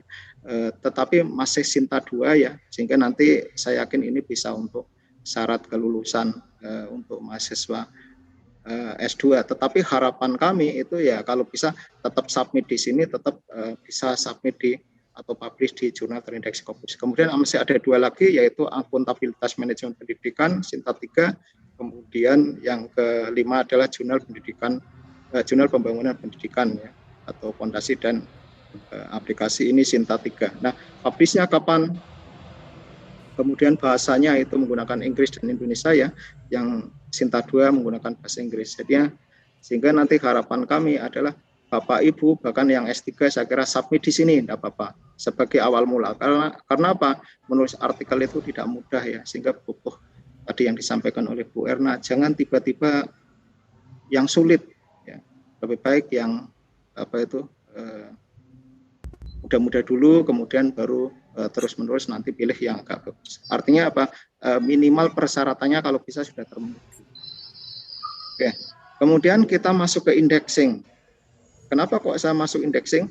Ini kaitannya dengan bahwa jurnal kita diindeks oleh Sinta ya, dengan skor Sinta 2 dan Sinta 3. Nah, ternyata di perjurnalan itu ada beberapa indexing ya, atau pengindeks, database pengindeks. Itu yang pertama itu dari mulai Web of Science, Scopus, Medline, PubMed Central ya, kemudian DOAJ, kemudian EI Kompendek ya, kemudian PubMed, kemudian Portico ya, China National Knowledge dan sebagainya ya, ProQuest, Google Scholar, kemudian Science and Citation Index atau Sinta ya, dan sebagainya. Bahkan masing-masing negara punya indexing ya yang berbeda-beda sesuai dengan negaranya masing-masing, termasuk di Indonesia itu yang terkenal dengan Sinta. Nah, dari indexing ini yang beberapa ini yang terkenal itu saya kira Scopus ya, itu sangat terkenal. Kenapa kok Scopus sangat terkenal? Ini adalah database terbesar saat ini sebagai pengindeks jurnal. Mungkin nanti perlu Bapak Ibu ketahui bahwa pengindeks sama publisher itu beda ya. Bahwa publisher itu penerbit, kemudian pengindeks itu hanya sekedar artinya ya melakukan registry, artinya ya abstraknya itu disimpan dalam data-data ini, sehingga ketika orang mencari itu ketemu ya, misalnya Scopus. Tetapi ini tidak menyimpan file PDF-nya, sehingga nanti ketika mau akses file PDF atau file-file tertentu itu kaitannya dengan publisher. Oke, kemudian yang kedua yang cukup terkenal juga adalah Web of Science. Sehingga yang pertama Scopus, yang kedua Web of Science, nanti kemudian yang ketiga itu biasanya Google Scholar atau DOAJ ya. Ini juga cukup terkenal. Kemudian yang berikutnya adalah Sinta. Sinta itu milik Indonesia ya. Sehingga nanti ketika Bapak Ibu diminta untuk publish di jurnal terindeks Scopus ya, salah satunya adalah di scopus.com itu bisa dilihat. Atau kemudian yang terindeks Web of Science berarti Bapak Ibu bisa lihat di Web of Science-nya ya. Termasuk mungkin Google Scholar, Bapak Ibu bisa melihat di Google Scholar ya, bahwa itu ada. Oke, ini beberapa pengindeks yang sudah ada ya, sehingga tiap negara nanti berbeda-beda banyak sekali, tidak hanya ini saja. Kemudian kita lihat perbandingan Scopus dan WOS. Nah, mengapa mahasiswa harus submit di jurnal terindeks Scopus? Ini alasannya ya, saat ini itu banyak universitas-universitas itu mulai beralih ke Scopus ya. Alasannya kenapa? Karena beberapa perankingan universitas itu menggunakan database Scopus. Itu alasannya. Sehingga kalau misalnya universitas ingin punya reputasi supaya rankingnya naik, itu ya mestinya menaikkan artikelnya. Kalau dulu mungkin tidak Scopus ya, kalau dulu Web of Science ya, tapi sekarang sudah mulai beralih ke sini, walaupun Web of Science masih digunakan juga. karena ini adalah database terbesar termasuk rankingan QS, di mana di situ ada indikator yang namanya citation per fakulti ya, skornya lumayan 20% ya, di mana di situ dihitung selama 5 tahun. Diambilkan datanya dari mana? Datanya diambilkan dari Scopus. Nah, ini kenapa alasannya mahasiswa itu dituntut atau mungkin dosen ya dituntut untuk publish di jurnal yang terindeks Scopus. Kemudian berikutnya ada lagi juga selain Scopus itu adalah Time Higher Education ya, ranking World University Ranking itu juga menggunakan Scopus sebagai database-nya untuk rankingan. Termasuk Green Metric, kemudian THE Impact dan beberapa peringkat-peringkat biasanya menggunakan Scopus sebagai database-nya. Sehingga mereka tinggal ambil datanya kira-kira yang memiliki artikel banyak itu siapa, citasi banyak siapa, dan seterusnya. Ini digunakan oleh peringkat-peringkat sehingga Scopus itu sekarang ini menjadi hal yang hampir ya banyak dipakai oleh universitas sekaligus sebagai evaluasi akademik. Oke. Kemudian kalau kita lihat dari data Scopus ya, itu ternyata datanya sangat besar ya, itu ada 77 juta item ya. Kemudian di situ ada 1,7 billion ya site reference ya pada tahun 2001 mulai dari 1970, kemudian terdiri dari 70.000 institution profil, ternyata universitas juga pakai ini termasuk UNY ya. Harapannya mahasiswa itu bisa submit di sini. Kemudian ada 16 juta profil penulis. Jadi sangat besar sekali. Termasuk di sini ada 5.000 lebih penerbit. Kemudian di sini ada 25.100 aktif serial title ya atau judulnya lebih ya. Kemudian ada sekitar 210.000 buku. Ini data tahun 2020. Ya, sehingga nanti saat ini mungkin bisa naik bisa turun tergantung dari ada yang discontinue atau mungkin ada tambahan ya yang terindeks dan seterusnya.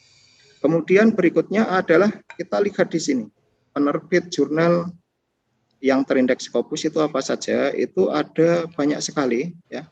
Itu ada mulai dari Elsevier itu miliknya Science Direct ya atau Scopusnya itu sciencedirect.com, kemudian Springer, Willy, kemudian Tyler dan seterusnya ya. Ini persentasenya yang pertama adalah sangat tinggi ya. Kemudian ini juga cukup tinggi sampai di sini ada 1%, kemudian ada 60% itu lain-lain. Itu lain-lain siapa ya? Mungkin milik UNY itu ada 1, milik UAD ada mungkin berapa, milik UI ada berapa ya. Ini penerbit. Jadi universitas juga sebagai penerbit itu bisa ya. Termasuk tadi disampaikan oleh Bu Erna bahwa pilihlah artikel yang publish atau yang penerbitnya dari universitas atau dari asosiasi profesi, termasuk IEEE asosiasi profesi ya. Oke, kemudian kita lihat subjek area yang ada dalam database Scopus itu bidangnya itu ternyata ada banyak sekali, dan yang biru ini itu mulai tahun 2020 ya, itu adalah social science. Tetapi Bapak Ibu perlu ingat bahwa jangan senang dulu social science banyak, kemudian ya kalau bidang pendidikan ternyata juga tidak banyak, sehingga nanti silakan Bapak Ibu punya strategi artikel-artikel itu mungkin harus digabung dengan keilmuan lain, misalnya teknologi, misalnya apa ya, itu untuk pendidikan dan sebagainya. Itu perlu strategi ya, sehingga supaya keterimaannya tinggi. Kemudian ada yang computer science, banyak warna oranye ini. Computer science ini satu bidang computer science itu sudah banyak sekali. Kemudian medicine itu cukup tinggi ya. Kemudian business management accounting ya, itu cukup tinggi tapi masih di bawah ya. Kemudian yang terakhir itu ada engineering. Engineering walaupun sedikit tetapi kan ngumpul. Kalau social science itu banyak sekali. Ya. Sehingga ini Bapak Ibu nanti perlu strategi kira-kira mulai dari awal itu harus sudah mulai kira-kira jurnal apa yang akan dipilih Bapak Ibu semuanya. Kemudian kita masuk ke Web of Science, ya, itu terkenal dengan Thomson Reuters ya. Nah, ini dibagi menjadi 6 macam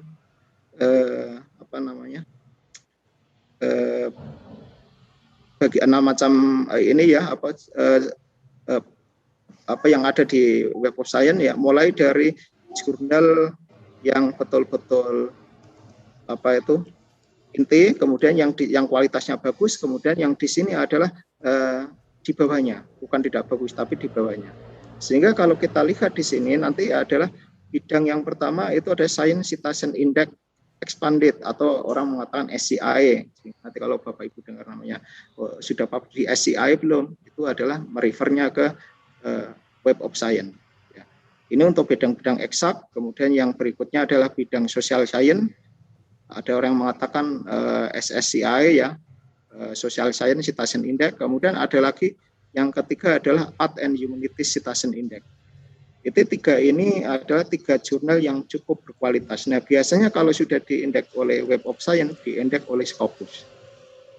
Kemudian yang berikutnya adalah ada lagi yang kualitasnya di bawah, itu Emerging Source Citation Index ya, ESCI ya. Kemudian adalah Conference Proceeding Citation Index, kemudian ada Book Citation Index. Nah, kalau kita lihat gambarannya itu ada di sini. Sehingga kalau kita lihat evaluasi ini terkait dengan quality, ini bisa saja pindah-pindah sana. Karena ini adalah kualitas yang ada di sini lebih bagus, kemudian yang ada di sini adalah kualitas yang ada di bawahnya. Artinya apa? Kalau Bapak Ibu bisa submit di sini, itu sangat bagus sekali. Ya, karena apa? Kalau misalnya kualitasnya ini yang pertama, ini adalah betul-betul kualitas yang terjaga, yang biasa diindeks oleh Web of Science, biasa juga diindeks oleh Scopus, dua-duanya artinya biasanya seperti itu. Tapi kalau yang ini belum tentu. Misalnya diindeks oleh Web of Science, belum tentu diindeks oleh Scopus dan seterusnya. Nah, ini bisa tukar-menukar. Kalau kualitasnya turun ya pindah ke sini. Gitu. Karena kaitannya dengan yang ESCI ini itu biasanya jurnal-jurnal baru. Oke, kita masuk di sini tingkat indexing service ya, ini yang cukup terkenal saya masukkan di sini ya. Coverage-nya itu atau luasan artikel atau artikel yang diindeks ini biasanya adalah yang tertinggi Web of Science ya. Kemudian ini adalah coverage-nya lebih rendah, kemudian yang berikutnya adalah Scopus ya. Scopus itu ada yang bagus, ada yang tidak ya. Tergantung dari kuartelnya, tapi kalau kuartel 1, kuartel 2 itu sudah sangat bagus ya, bisa menyamai ini. Tapi kalau kuartel 4 ya, itu kualitasnya nomor 2 ya, atau nomor 4 ya. Kemudian yang berikutnya DOAJ, kemudian Google Scholar. Nah, kualitasnya itu adalah di sini paling tinggi, kemudian di sini bisa rendah, bisa tinggi. Kenapa bisa rendah, bisa tinggi? Karena yang di Web Science ini biasanya juga diindeks Google Scholar, atau mungkin yang di Web Science, di Web of Science diindeks oleh Scopus dan seterusnya ya. Atau mungkin diindeks juga oleh DOAJ, sehingga kualitas yang ke bawah ini belum tentu rendah, bisa tinggi, bisa rendah, tergantung kualitas jurnalnya. Nah, di mana Bapak Ibu harus publish ya? Kita lihat di sini ada Scopus, non-index jurnal, conference, kemudian chapter ya. Bapak Ibu diminta untuk yang Scopus saja ya di sini. Ingat itu harus diatur betul waktunya ya, karena jangan sampai nanti terakhir baru nulis ya. Kalau bisa semester 3 ya itu sudah mulai nulis lah. Syukur-syukur semester 1 sudah bisa nulis ya, itu sudah sangat bagus sekali. Kemudian berikutnya struktur artikel. Nah, ini struktur artikel, waktunya cepat sekali ya ini ya. Oke, struktur artikel kita lihat itu struktur artikel yang cukup terkenal adalah IMRED ya. IMRED itu apa ya? Ya kalau strukturnya ada title, abstrak, kemudian keyword, kemudian adalah main tag-nya itu IMRED, ada introduction, method, kemudian result and discussion. Ini yang inti. Kalau yang conclusion, acknowledgement, references, kemudian supplement data kan hanya tambahan-tambahan. Intinya di sini. Ya. Struktur ini kalau bisa jangan Bapak Ibu tidak paham. Ya. Ini yang dipakai oleh artikel publisher-publisher terkenal ya, termasuk juga publisher yang mengikuti, itu juga seperti di UNY, Cakrawala Pendidikan juga mengikuti. Kemudian kita lihat di IMRED, introduction itu isinya apa, kemudian metode isinya apa, result isinya apa, kemudian discussion apa ya, itu hampir mirip seperti halnya dengan set teknologi. Sehingga kalau misalnya kita lihat di introduction itu harus ada high level problem statement, kemudian mid level problem statement, kemudian riset gap ya, kemudian goal of the study ya. Jadi ini harus betul-betul ada. Kalau ini dipastikan tidak ada, ya pembaca akan kebingungan. Siapa yang membaca pertama kali? Reviewer. Kalau reviewer kebingungan, maka ini akan kesulitan untuk accepted. Ya. Sehingga ini harus dipastikan di introduction betul-betul terstruktur katanya. Dengan bahasa Inggris yang ya bagus ya. Kalau bahasa Inggris nanti bisa minta bantuan, tapi kalau isinya kan tidak bisa minta bantuan. Kemudian metode isinya apa? Settingnya, population-nya, procedures-nya, kemudian statistical analysis datanya. Nah, ini penting sekali. Termasuk kemudian di sini ada reproducible. Reproducible artinya orang lain bisa melakukan penelitian yang sama dan hasilnya harapannya mendekati ya jika ini sudah diketahui. Kemudian hasilnya data tetapi tanpa interpretasi. Nah, kemudian discussion-nya itu adalah interpretation of data. Jadi interpretasi dari data-data yang dibuat itu ditulis di discussion. Put in contact with existing research, kemudian liquidation, summary statement. Jadi ini Bapak Ibu harus tulis ya. Kelemahannya apa, kemudian kekurangannya apa, kemudian konklusi terakhir itu apa, dan seterusnya. Ini harus diinterpretasikan terkait dengan data-data yang didapat.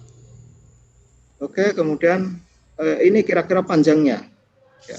Panjang artikelnya saya kira ini 25 sampai 40 halaman atau ya sekitar 7.000 kata lah, 5.000 sampai 7.000 kata. Tetapi ini double space ya. Double space itu lebih banyak halamannya. Tetapi kalau yang dibuat satu spasi ya sekitar berapa ya, sekitar 18 lah atau 15 halaman. Jadi jangan mencoba-coba kalau riset artikel itu hanya 5 halaman ya, kalau bisa jangan ya. Tapi kalau short communication 5 halaman nggak ada masalah. Tapi kalau riset artikel itu harus panjang ya, tetapi jangan terlalu panjang sekali. Ya sekitar kalau dibuat satu spasi itu sekitar 15 sampai 18 halaman atau 12 halaman lah, itu wajar ya. Karena mungkin tulisannya atau fontnya kecil sekali. Kemudian memilih jurnal yang tepat ini silakan bisa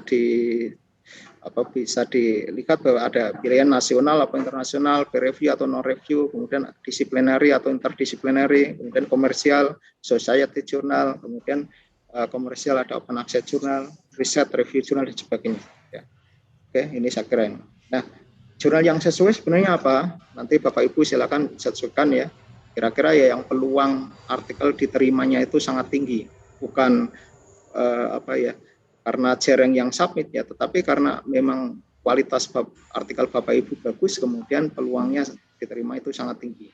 Jadi bukan jurnal yang tidak ada yang submit sehingga kemudian kompetisinya rendah, bukan, tetapi adalah kira-kira dengan topik Bapak Ibu yang pelajari atau yang ditulis dalam artikel itu kira-kira bisa diterima di jurnal tertentu. Kemudian populer dan bereputasi di bidangnya. Ranking tinggi di bidangnya, ada rankingnya ya, nanti di Scopus bisa dilihat. Kemudian impact factor dan side score-nya tinggi, semakin tinggi semakin sulit. Kemudian prosesnya cepat tetapi normal ya, jangan sampai misalnya prosesnya 1 tahun, ada tidak? Ya ada, saya pernah juga ya, jadi prosesnya 1 tahun itu baru ada balasan diterima atau tidak, dan kebetulan diterima. Kalau tidak kan ya waktunya lama sekali ya, 1 tahun. Kemudian kalau bisa no publication fee ya, jika memungkinkan. Kemudian kemungkinan dibaca dan citasi tinggi. Ini yang sesuai, yang bagus. Kemudian tanda-tanda jurnal yang tidak baik itu apa? Editor dan autornya dari institusi yang sama. Penulis dan editornya itu dari satu institusi atau lembaga yang sama. Itu jelek sekali. Kemudian plagiarisme, ya, kualitas gambar jelek. Gambar itu bagaimana? Nanti mungkin dijelaskan di penjelasan di penjelasan bagaimana menulis artikel ya. Kalau plagiarisme itu terkait dengan tadi sudah dijelaskan juga karena waktunya tidak mungkin di sini ya. Yang jelas itu jangan sampai menulis tulisan yang berurutan ya. Walaupun itu sitasi itu jangan menulis tulisan yang berurutan ya, kalau bisa jangan lebih dari 5 lah atau 6. Kalau lebih dari itu ya dianggap plagiat atau copy paste ya. Tapi kalau misalnya hanya 2, 3 saya kira masih tidak ada masalah ya. Sangat ketat sekali. Waktu sisa 3 menit lagi Pak Muhammad. Waduh, waktunya sekali ya. Oke, tidak masalah ya. Oke, terima kasih. Kemudian bahasa Inggrisnya tidak bagus ya, cacat ilmu, kualitasnya tidak merata, halaman websitenya jelek ya, jurnal tidak bagus dan sebagainya. Oke, nah sekarang kita masuk ke strategi menulis. Ini waktunya sangat sangat singkat. Nah, bagaimana Bapak Ibu ketika menulis, apakah perlu strategi? Saya kira Bapak Ibu perlu disiapkan dari sekarang ya, paling tidak semester 3 lah itu sudah harus cemas ya, jangan sampai tidak cemas. Kalau tidak cemas ya berarti Bapak Ibu nanti molor.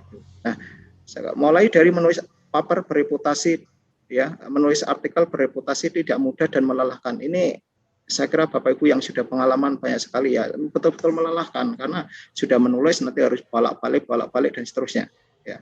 Bolak-balik apa? Karena harus revisi, kemudian kalau diterima, kalau tidak diterima ya di reject, kemudian harus revisi lagi sesuai komennya, kemudian disubmit di tempat lain dan seterusnya.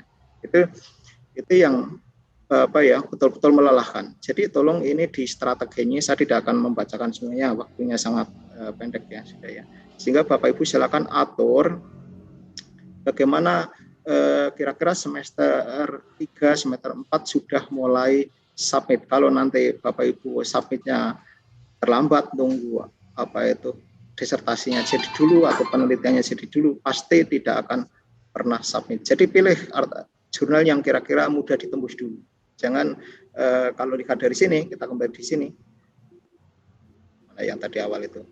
Yang ada di sini ya, itu masih di awal saking senangnya, kemudian sampai mungkin besok saya mau nulis artikel 2, mau nulis artikel 4 atau artikel 5, jangan dulu. Yang penting nulis 1 dulu, submit di jurnal yang memenuhi syarat. Di awal di sini ya, sekitar di sinilah. Karena takutnya kalau sudah di sini itu kebingungan ya. Itu. Jadi ya tolong itu Bapak Ibu nanti disiapkan bentuk artikel yang Bapak Ibu tulis apa yang tepat ya, mungkin mulai dari review ya, review artikel. Jangan riset dulu kalau risetnya belum selesai. Jadi Bapak hanya membanding-bandingkan artikel-artikel yang banyak sekali ya, mungkin ada sekitar 50 atau 60 ya, dibandingkan ya. Itu biasa kalau review artikel referensinya sampai 100-an, 150 ya. Karena apa? Mungkin yang 50 untuk disitasi atau di quote ya. Kemudian yang berikutnya yang sisanya untuk di review ya. Biasanya seperti itu. Nah, nanti Bapak Ibu sudah topiknya kira-kira apa, itu kaitkan dengan topik Bapak Ibu semuanya ya. Kemudian download artikel-artikel yang sesuai, pelajari, kemudian bandingkan, tulis ya. Itu. Sehingga misal saja saat ini yang sudah populer COVID, pendidikan di era COVID, ya Anda Bapak Ibu harus belajar mendownload artikel-artikel terkait itu, kemudian dibandingkan, oh ini menggunakan metode ini menggunakan metode ini kelemahannya ini kelemahannya ini dan seterusnya, sehingga nanti jadilah tulisan review artikel, sehingga sambil menyiapkan penelitian selanjutnya. Mungkin saya kira ini ya, itu nanti terkait dengan strategi Bapak Ibu bisa membaca sendiri ya. Ini kan hanya pengalaman saya saja ya kalau yang ini. Jadi ya, kalau yang ini saya kira Bapak Ibu bisa membaca karena waktunya sangat pendek sekali, dan saya kira nanti semoga bisa ketemulah di mungkin coaching klinik atau mungkin di kegiatan-kegiatan lain, discussion atau yang lain terkait dengan jurnal ya, karena memang Bapak Ibu harus bermain ke situ ya. Kalau tidak ya persyaratannya tidak terpenuhi. Kalau masalah nilai saya kira Bapak Ibu sudah bisa menyiapkan lah, karena memang Bapak Ibu sudah ya mungkin kalau S3 kan sudah menguasai bidangnya. Artinya menilai bukan mudah mendapatkan nilai bagus, tetapi karena Bapak Ibu lah yang sebenarnya sudah menguasai, sehingga bagaimana mengerjakan tugas, bagaimana menjawab dan sebagainya, sekarang nilai itu biasanya sudah bagus ya, akan bagus-bagus lah dibandingkan dengan S1.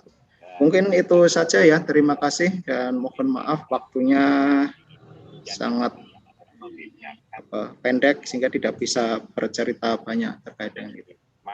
Mungkin itu saja. Terima kasih dan waktu saya kembalikan ke panitia dan assalamualaikum warahmatullahi wabarakatuh. Waalaikumsalam warahmatullahi wabarakatuh. Baik Bapak Supraptos, terima kasih atas materi yang sangat bermanfaat sekali bagi mahasiswa S2 dan S3 program pasca sarjana. Baik, karena kita dibatasi waktu, untuk sesi selanjutnya sebelum kami tutup materi pada hari ini dan akan kami kembalikan ke MC, kesimpulan yang bisa kami berikan bahwa untuk melakukan publikasi itu yang pertama kita butuh yang jelasnya knowledge, butuh ilmu, kemudian butuh strategi. Knowledge saja tidak cukup, tapi juga kita butuh bagaimana memilih jurnal yang tepat, bagaimana memilih topik-topik penelitian yang tepat untuk tempat menempatkan artikel kita supaya bisa publish, dan kita sebagai mahasiswa pasca sarjana harus mulai menghitung-hitung bagaimana caranya agar bisa publikasi dan lulus tepat waktu, memenuhi persyaratan, dan tentunya apa yang kita tulis, apa yang kita publikasi itu bisa bermanfaat bagi diri sendiri, lembaga maupun masyarakat umum secara luas, seperti itu. Demikian dari kami, mohon maaf atas segala kekurangan. Selanjutnya kami kembalikan ke MD untuk melanjutkan bagaimana prosedur PKKMB di tingkat prodi. Terima kasih. Wabillahi taufiq wal hidayah. Assalamualaikum warahmatullahi wabarakatuh.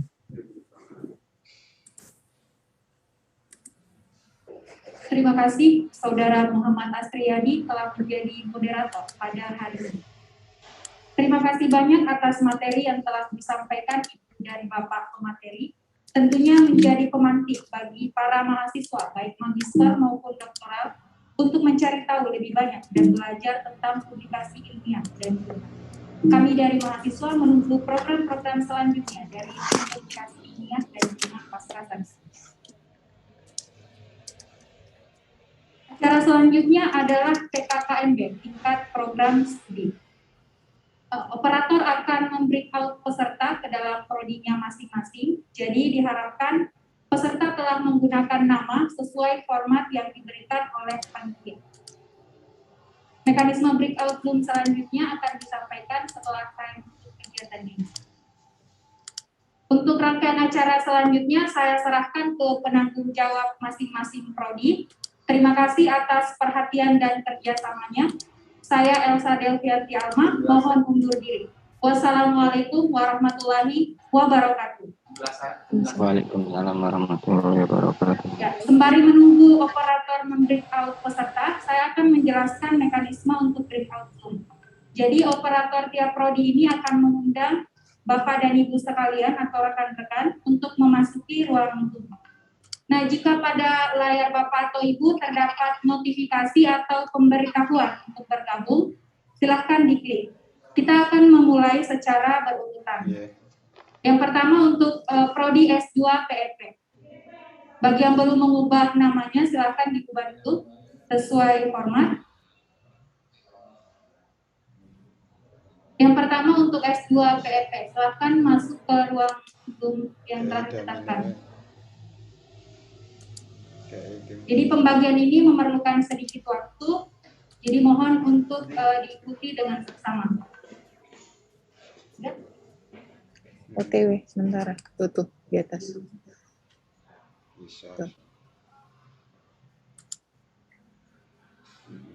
Selanjutnya untuk Prodi S2 PTKK.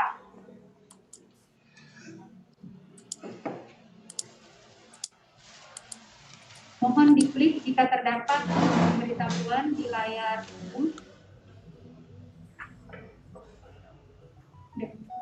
Belum ada. Ya, sabar. Lama ini lama. Indikator kinerja utama PT yang dikoordinasikan oleh Bapak Wakil Rektor bersama-sama dengan pimpinan yang lain. Insya Allah kita sudah berupaya Untuk lama, jadi mohon untuk sabar menunggu. tata kelola seperti 8 itu yang digariskan. Jadi untuk format namanya untuk S2 PEP, Pembukaan informasi publik selalu kita optimalkan. Bapak, kemudian S2 PTK, kerjasama Asia, Australia, Eropa, Amerika,